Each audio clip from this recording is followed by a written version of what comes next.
વૃષભ રાશિવાળા મિત્રો, આવનારા નવા અઠવાડિયામાં એક એવો ટાઈમ ચાલુ થવાનો છે જે તમારી જિંદગીની દિશા બદલી નાખશે.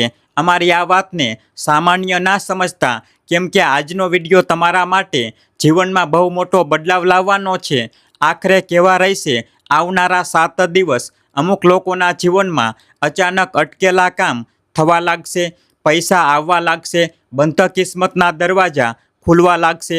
પણ અમુક લોકોની એક ભૂલ એમને બહુ મોટી મુસીબતમાં ફસાવી શકે છે, આર્થિક તંગીમાં ફસાવી શકે છે.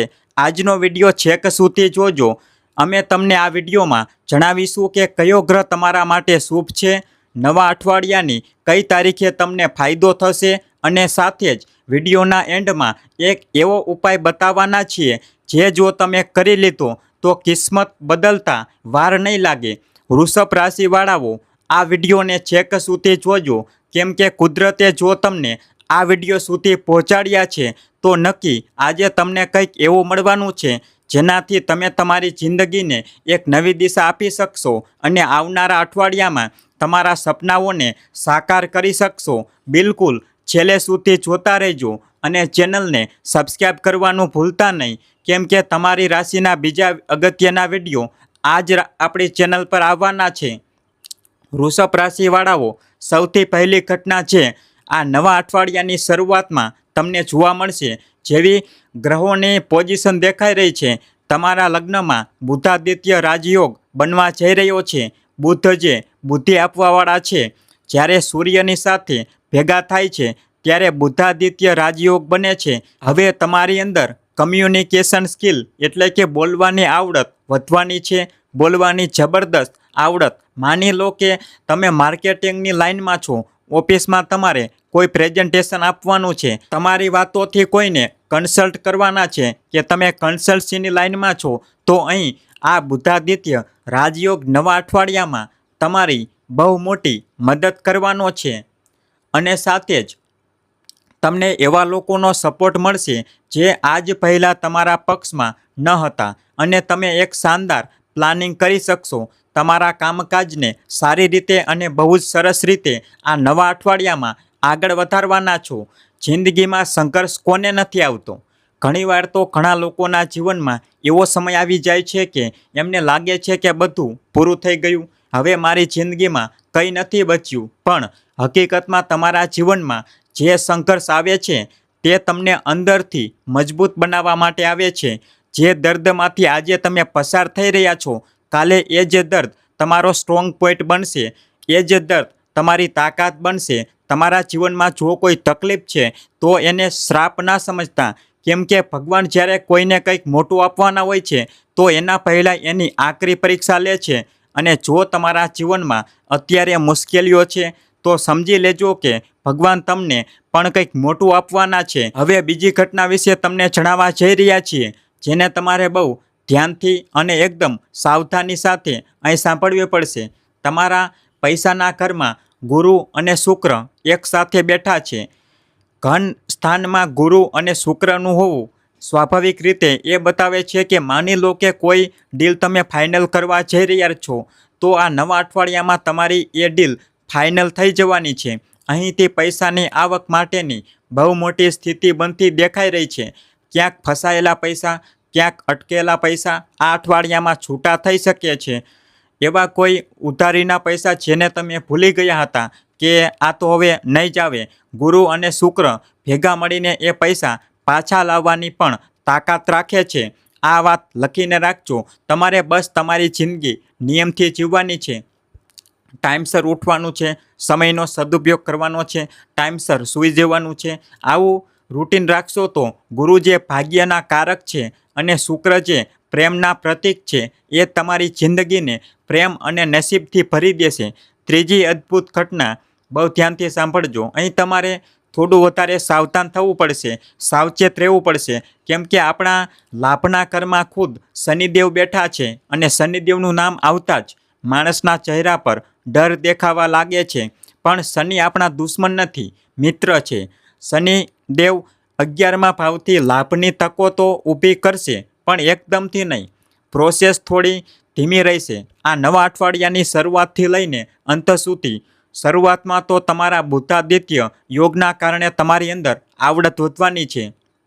બધું તમે વ્યવસ્થિત ગોઠવી શકશો અને જિંદગીની ગાડી પાટા પર આવી જશે. અટકેલા કામ આગળ વધશે અને જ્યારે શનિદેવ સાથ આપશે તો મહેનતનું ફળ જરૂર મળશે.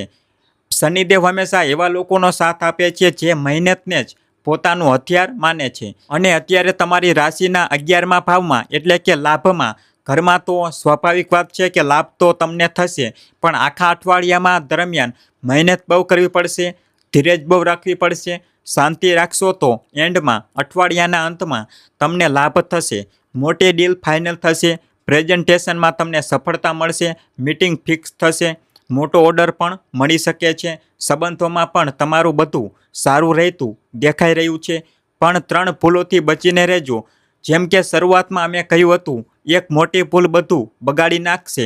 પહેલી ભૂલ, કેમ કે 12મા ભાવમાં મંગળ છે, જે ખર્ચાઓનું ઘર છે, વ્યય અને નુકસાનનું ઘર છે. ત્યાં સેનાપતિ મંગળ આખરે તમારા જીવનમાં શું ખળભળાટ મચાવી શકે છે. તમારો ખર્ચો વધી શકે છે. જો તમે કોઈ ઓફિસમાં કામ કરો છો અથવા તમારી પોતાની ઓફિસ છે, તો કોઈ સામાન ખરીદવામાં, કોઈ પ્રોડક્શનમાં કે ઘરમાં સુખ સુવિધાઓ લાવવામાં તમારો ખર્ચો થઈ શકે છે. તો તમે એટલું ધ્યાન રાખજો કે ખર્ચો ઓછામાં ઓછો થાય. કેમ કે મંગળ તો ઉતાવળ કરાવશે કે આ ખરીદી લઉં, પેલું ખરીદી લઉં, પણ બજેટનું ધ્યાન રાખજો. આ નવા અઠવાડિયામાં તમારે ખાસ ધ્યાન રાખવાનું છે, નહીંતર ગાડી પાટા પરથી ઉતરી શકે છે. હવે સાથે જ તમારે બહુ વધારે સ્ક્રીન ટાઈમ આપવાથી બચવાનું છે. બહુ વધારે મોબાઈલમાં નથી ઘૂસી રહેવાનું. કામમાં પણ બહુ વધારે ડૂબેલા નથી રહેવાનું. થોડો સમય પરિવાર માટે કાઢવાનો છે. થોડો સમય પત્ની અને બાળકો માટે ચોક્કસ કાઢવાનો છે. બીજી સાવધાની, લગ્નમાં સૂર્ય બેઠા છે બુધની સાથે અને બુધાદિત્ય યોગ બનાવી રહ્યા છે. પણ આપણે એ વાત ના ભૂલવી જોઈએ કે સૂર્ય એક ગરમ ગ્રહ છે. જ્યારે એમના આકરા કિરણો તમારી કુંડળી પર પડશે તો સ્વાભાવિક વાત છે કે ઈગો પણ આવશે. સૂર્ય મજબૂત થશે, ઉચ્ચના છે, આત્મવિશ્વાસ આપી રહ્યા છે, પણ એમના સ્વભાવના લીધે ઈગો પણ તમારી અંદર આવશે. ક્યાંક ને ક્યાંક તમારો કોન્ફિડન્સ ઓવર કોન્ફિડન્સમાં બદલાઈ જશે.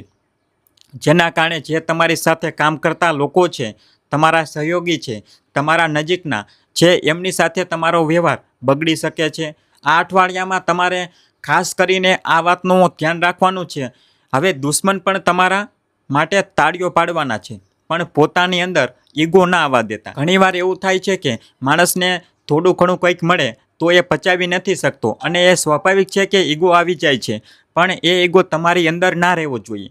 કેમ કે શનિ લાભના સ્વામી છે. શનિદેવને અહંકાર બિલકુલ પસંદ નથી. એમને નમ્રતા પસંદ છે. જેની અંદર નમ્રતા હોય છે, શનિ એનો પૂરેપૂરો સાથ આપે છે. સાથે જ તમારા ચોથા ભાવમાં કેતુ છે, જે સુખ અને સંપત્તિનું ઘર હોય છે. ચોથા ભાવમાં તમારા કેતુ છે. હવે અહીંથી એ તમને શું ઇફેક્ટ કરશે, બહુ ધ્યાનથી આ વાત સાંભળજો. જે વસ્તુઓ તમે મેળવવા માંગો છો એ વસ્તુઓથી થોડું અંતર આવી શકે છે. થોડું દૂર જવાનું કેતુ ઊભું કરી દેશે. વસ્તુઓને તમારાથી દૂર કરી દેશે. પણ તમારે ધીરજ રાખવાની છે. એકદમથી કોઈને ખોટું ના બોલી દેતા, એકદમથી કોઈના પર શંકા ના કરી દેતા. આવું ના કરતા, નહીંતર સંબંધોમાં પણ તિરાડ પડી શકે છે. જે વસ્તુ અત્યારે તમને ખરાબ લાગી રહી છે એને થોડો ટાઈમ આપજો. અઠવાડિયાની શરૂઆતમાં કોઈ વસ્તુ ખરીદવા જઈ રહ્યા છો, કોઈ વસ્તુ પસંદ આવી ગઈ અને તમને શરૂઆતમાં લાગ્યું કે આ મારા લાયક નથી, તો થોડો ટાઈમ આપજો. બધું સેટ થઈ જશે. આ કેતુનો પ્રભાવ છે. હવે અમે તમને 3 ઉપાય બતાવવા માંગીએ છીએ. આ 3 ઉપાય તમારા માટે બહુ ફળદાયી સાબિત થશે. અને જો તમે આ ઉપાયો કર્યા તો નવા અઠવાડિયામાં ગ્રહોની ખરાબ અસર ના બરાબર થઈ જશે. વૃષભ રાશિવાળાઓ, આખરે એ ઉપાય શું છે? જો તમે પણ જાણવા માંગો છો તો પહેલા વિડીયોને લાઈક કરી દો. કેમ કે આ રીતનું પૂરું રિસર્ચ કરવામાં કલાકોની મહેનત લાગે છે.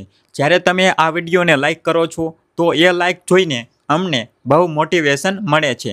કોમેન્ટ બોક્સમાં જે પણ સાચા મનથી હર હર મહાદેવ લખશે, આજે મહાદેવની કૃપા એના પર ચોક્કસ થશે. તો સૌથી પહેલો ઉપાય અમે તમને જણાવવા જઈએ છીએ. કેમ કે શનિદેવ તમારા લાભના ઘરમાં છે તો વસ્તુઓ મળશે, પણ થોડી ધીમી ધીમી મળશે અને એને ફાસ્ટ કરવી છે. તો એવું ઈચ્છો છો કે શનિદેવ જલ્દી આપે તો ઉપાય તમારા માટે આ જ રહેશે. દર શનિવારના દિવસે કોઈ જરૂરિયાતમંદની મદદ કરો. બની શકે કે તમારા ઘરની આસપાસ ક્યાંક કન્સ્ટ્રક્શનનું કામ ચાલુ હોય, ત્યાં ઘણા બધા મજૂરો હશે. ગરમીની સિઝન છે, એમને જોઈને પાણી પીવડાવો, એમને જમાડો. કોઈ રસ્તા પર લારી ખેંચતો જોવા મળી જાય તો એની સેવા કરો, એની મદદ કરો. પોતાની રીતે એ શ્રમિક માટે કે મજૂર માટે કંઈ પણ કરો. શનિદેવ ખુશ થાય છે, કેમ કે એ મહેનત કરનારાઓનું પ્રતિનિધિત્વ કરે છે. બીજો ઉપાય રહેશે મંગળ માટે, કેમ કે મંગળ તમારા ખર્ચા થોડા વધારી શકે છે. સેનાપતિ મંગળ માટે ઉપાય રહેશે કે દર મંગળવારે બજરંગ બલીના મંદિરે જઈને તમારે બજરંગ બાણનો પાઠ કરવાનો છે. એનાથી કુંડળીમાં મંગળની સ્થિતિ જબરદસ્ત રહેશે.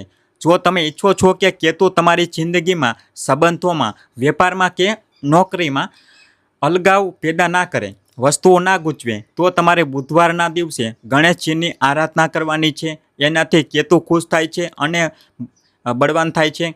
તો વૃષભ રાશિવાળાઓ, આજના વિડીયોમાં આપણે વાત કરી આવનારા નવા અઠવાડિયા વિશે, શુભ અને અશુભ પ્રભાવો વિશે અને ઉપાયો વિશે. વિડીયો પસંદ આવી હોય તો વિડીયોને લાઈક જરૂરથી કરી દેજો. તમારા જીવનમાં કોઈ એવી સમસ્યા છે જે ખતમ થવાનું નામ જ નથી લઈ રહી, તો નીચે કોમેન્ટ બોક્સમાં જણાવી દેજો. અમે એનો ઉપાય આપવાનો પૂરેપૂરો પ્રયત્ન કરીશું.